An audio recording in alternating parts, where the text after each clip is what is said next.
자, 그리고 이제 또 어떠한 표현이 있냐면은 예수님을 가리켜서 자, 별다른 제사장이라는 거예요. 별다르다.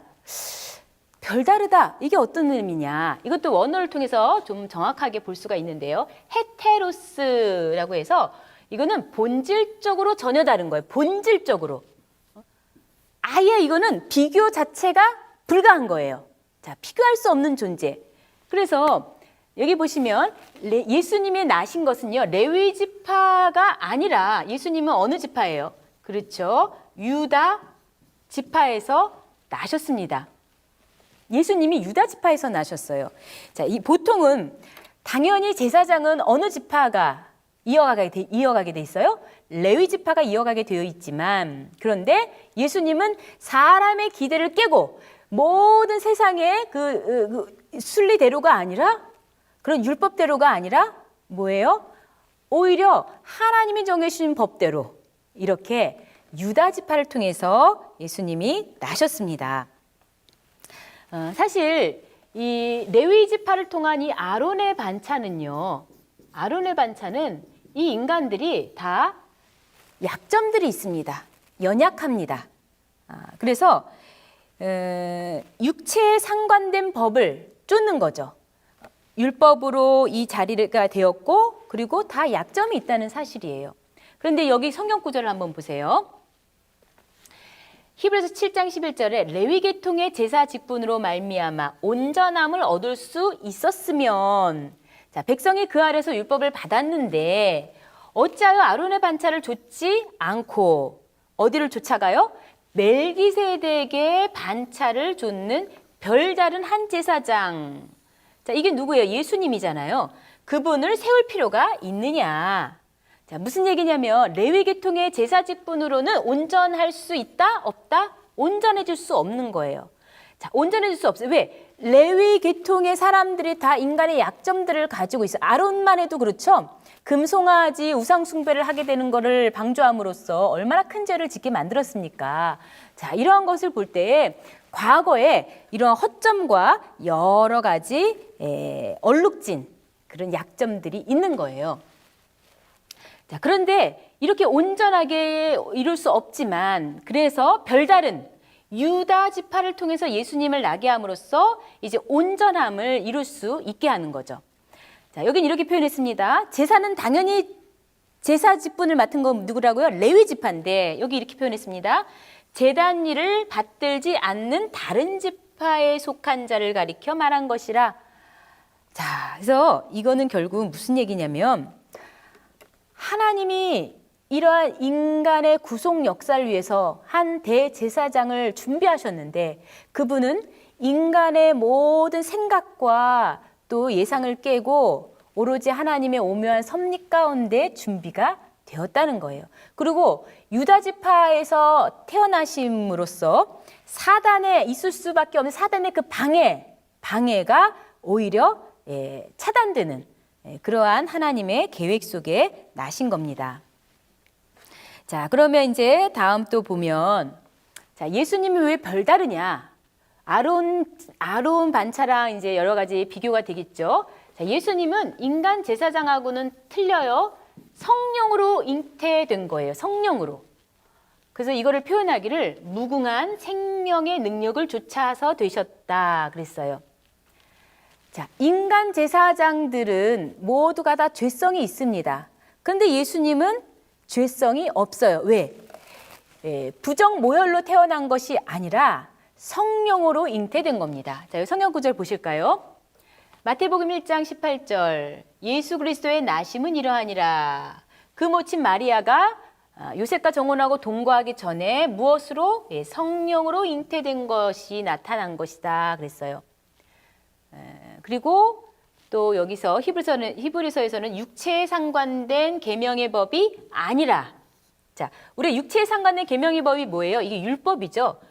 율법에 근거한 것이 아론의 반차라고 한다면 예수님은 무궁한 생명의 능력을 좇아서 된 거예요. 그래서 이 예수님의 나심을 우리 요한복음에 보시면요. 요한복음 1장 14절 말씀에 보시면은 육신이 되어 말씀이 육신이 되어 우리 가운데 나셨는데 그 영광이 아버지의 독생자의 영광이다 그랬어요. 우리 인간의 눈으로는 그냥 사람인 것 같지만 그 영광은요, 비교할 수 없는 어마어마한 영광이었다는 것을 성경은 기록하고 있습니다. 그 다음은요. 그 다음 큰 네 번째로 예수님은 어떠한 대제사장이냐 하는 겁니다. 맹세 언약의 영원한 대제사장. 자, 여기서 우리가 주목해야 될 단어가요. 자, 맹세 언약으로 세워졌고요. 그분은 이 대제사장 앞에 뭐가 붙어 있어요? 영원한 대제사장이다 그랬어요. 자, 예수님의 대제사장 되심은 첫 번째로 뭐예요? 맹세로 되신 거죠. 맹세. 여러분, 맹세가 뭔가요? 맹세한다. 이렇다 저렇다 오락가락 뭐 불완전하거나 부정확한 것이 아니라 맹세라고 할 때는 너무나 정확하게 확정을 하는 거예요. 확실하게 이거다라는 것을 확증하는 것이 바로 맹세입니다. 그래서 여기 히브리서에 보시면 저희는 맹세 없이 제사장이 되었다. 이건 레위 지파 아론의 반차를 얘기하겠죠. 그런데 오직 예수만은 뭘로 됐어요? 여기 맹세로 되신 것이다. 오직 예수만이 맹세로 되신 거예요. 다른 사람들은 맹세로 된 사람이 없습니다. 자, 이렇게 이 아론 계통은 율법의 근거에서 대제사장이 되었지만 예수님은 그렇지 않다는 거예요. 그럼 맹세라는 단어를 한번 우리가 원어로 살펴보도록 하겠습니다. 자, 여기 아론 계통의 제사장은 명령과 위임으로 세움받았다. 율법에 근거했다. 자, 율법으로는 이게 선택감을 받았겠죠. 그런데 이 아론 계통은 대제사장으로서 될 수 있는 특별한 자격 요건은 사실 없습니다. 그냥 하라 그러니까 하게 된 거죠.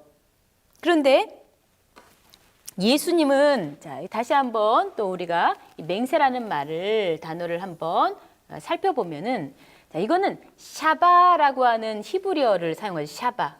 여기서 많이 들어보지 않았나요? 샤바? 이 샤바는요, 7이라고 하는 뜻이 있어요. 7. 그래서 7번 반복하여 약속하다. 이게 바로 맹세입니다. 여러분, 부엘세바라는 우물이 있죠. 부엘세바. 이게 어떤 우물입니까? 부엘은 우물이고요. 세바, 샤바, 이거는 7. 그래서 7 우물 혹은 맹세의 우물이에요. 그러니까 맹세는 7번 도장 찍듯이 이렇게 확실하게 약속을 하는 겁니다. 자, 그래서 이 완전수 7을 사용해서 최후 확정, 모든 일의 최후 확정을 가리키는 거죠. 자, 이렇게 하나님의 약속은 어때요? 완전한 것이고 반드시 이루어지는 것이다라는 것을 나타내는 단어가 바로 맹세. 그러니까 예수님만이 온전하고 예수님만이 확실한 대제사장이다는 겁니다. 자, 성경 구절이 뒷받침해주고 있는데요. 자, 히브리서 6장 17절에 보시면은 그 뜻이 변치 아니함을 충분히 나타내시려고 그 일에 뭘로써? 맹세로서 보증했다. 그러니까 그 뜻이 요지부동한 겁니다. 절대로 변하는 것이 아닌 것이 뭐예요? 맹세 때문이에요. 자, 히브리서 7장에는 어떻게 돼 있어요? 율법은 약점을 가진 사람들을 제사장으로 세웠거니와. 자, 그 다음에는요. 율법 후에 하신 맹세의 말씀은 영원히 온전케 되신 아들을 세우셨느니라. 누구요? 예수 그리스도. 그래서 예수 그리스도는 맹세로 되신 분이다. 자, 우리가 한 단어를 더 우리 살펴봐야 되는 거죠. 자, 맹세로 되신 무슨 대제사장? 무슨 대제사장이라 그랬어요? 영원한 대제사장이죠. 영원한. 자, 여기 빈칸에 들어가야 될 단어 영원한 대제사장이다. 그래서 왜 영원하냐? 왜 영원할까요? 자, 이 아론 반차의 대제사장들은요, 인간이기 때문에 때가 되면은 죽죠. 그러면 죽기 때문에 어쩔 수 없이 다음 대제사장이 또 물려받아야 되는 그 아들 이렇게 해서 직분이 갈릴 수밖에 없어요. 자, 인간은 죽기 때문에. 그런데 예수님은 어떤 분이십니까? 예수님은 이 제사장의 직분이 갈릴 필요가 없는 분이에요. 자, 여기 보시면 히브리서 7장 3절에 항상 제사장으로 있을 수 있는 이유는 뭐예요? 생명의 끝이 없기 때문에. 생명이 영원한 분이니까 항상 제사장이죠. 항상. 자, 변함없는 분이에요. 제사장의 직분이. 자, 1번 제사장 직분이 갈리지 않고 영원하다. 왜요? 예수님은 영원히 계시기 때문에 제사 직분도 어떻게 해요? 갈리지 않는다. 갈리지 않아요. 자, 두 번째 보면 그 이유를 설명합니다. 영원히 살아계신 분이시기 때문에. 자, 우리 히브리서 13장 8절에 보시면 거기에는 영원토록 동일하신 예수님. 어제나 오늘도 영원히 항상 변함이 없는 그러한 살아계신 분이에요. 자, 그래서 여기 그가 항상 살아서 그랬어요. 항상 살아계신 분이다. 지금도 뭐 하고 계시는 거예요? 우리를 위해서 중보 기도를 하고 계신 분입니다. 지금도 일하고 계시는 겁니다. 대제사장으로서의 그 귀한 사역인 중보 기도를 하고 계시는 겁니다. 그 다음을 보겠습니다. 자, 다섯 번째. 자, 사실 오늘 하는 분량이요. 압축했어요. 얼마나 이 대제사장으로서 예수님을 많이 설명해 놨는지 우리 목사님들께서는 꼭 6권책의 결말 부분을 자세히 읽어보세요. 한 번 가지고는 좀 부족합니다. 여러 번 자세히 읽어보시면 정말 예수님이 참 대제사장이 될 수밖에 없는 이유를 너무나 잘 설명이 되어 있습니다. 자, 다섯 번째는 보시면 완전한 제사를 드리신 것이에요. 완전한. 그러면 제사도 불완전한 제사가 있고 완전한 제사가 있다는 거죠? 여러분 제사는 왜 필요한 건가요? 무엇을 위한 건가요? 제사는 죄사함을 위한 거죠. 죄사함. 속죄를 위한 겁니다. 그 죄를 사해 주기 위해서 제물을 바쳐야 되는 거죠. 자, 그렇게 해서 제사가 온전히 하나님께 드려져야 되는데 사실 이 제사에 이제 가장 먼저 등장하는 것은 바로 제물이잖아요. 그런데 예수님은요, 예수님 자신이 제물이 되셨어요. 자, 여기 보시면 예수님은 죄가 없으므로 제물로서도 완전한 자격을 갖췄다 그랬어요. 제물이 온전해야 되잖아요. 제물이 깨끗해야 됩니다. 흠이 없어야 됩니다. 제물이 거룩해야 되는 거예요. 그런데 이 아론 계통은 절대로 자신이 제물이 될 수가 없습니다. 오히려 어떻게 합니까? 이 백성을 위한 제사를 드리기 전에 자기가 먼저 자신을 위한 속죄제를 드립니다. 속죄제를. 우리 지난 시간에 배웠죠? 대제사장의 직무 가운데 1년에 그 하루 대속죄일에 온 백성의 죄를 다 걸머지고 지성소에를 들어가잖아요. 그런데 먼저 뭐를 했어요? 자신을 위해, 권속을 위해서 속죄 제물을 잡았습니다. 인간 대제사장들은 이렇게 불완전한 존재이기 때문에 절대 자신이 제물이 될 수가 없습니다. 그런데 예수님께서는 자신이 제물까지 대속 제물이 되어서 이렇게 십자가에 죽으신 그것으로 인해서 우리가 죄사함을 받는 거죠. 자, 좀 더 자세히 우리가 설명을 보도록 하겠습니다. 자, 왜 완전한 제사라고 하느냐 하는 거예요. 왜 완전한 제사냐? 자, 첫 번째, 이 속죄는 속죄인데 영원한 속죄예요. 영원한 속죄다. 우리가 보통 오늘 죄 졌어요. 그럼 오늘 또 제물을 갖다 바쳐야 돼. 또 그다음에 죄 안 짓나요? 또 죄 짓죠. 또 죄 짓죠. 왜? 이거 한 번으로 쭉 다 이게 효과가 있으면 좋을 텐데 한 번에 해당되는 것밖에 안 되는 거예요. 근데 예수님은 어떻습니까? 예수님은요, 여기 보시면 장래 좋은 일 대제사장으로서 오셨어요. 자, 그 대제사장으로서 오셨는데 이러한 염소피, 송아지 피가 아니라 자기 피로 영원한 속죄를 이루었어요. 자, 속죄는 속죄인데 어떤 속죄요? 영원한 속죄를 이루어서 단번에 효과를 내시는 거고, 그리고 그 효력은 얼마나 갈까요?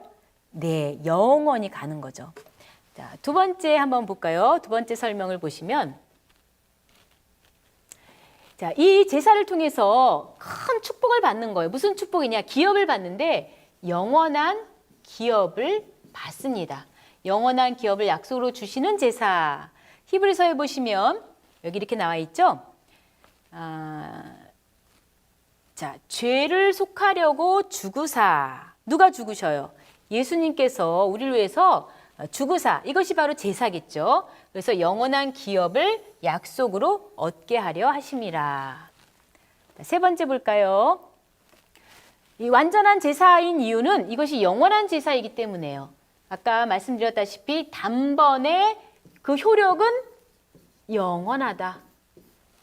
이 땅에서는 영원한 게 없습니다. 여러분, 그 배터리 선전 옛날에 보시면 배터리, 좋은 배터리 사요.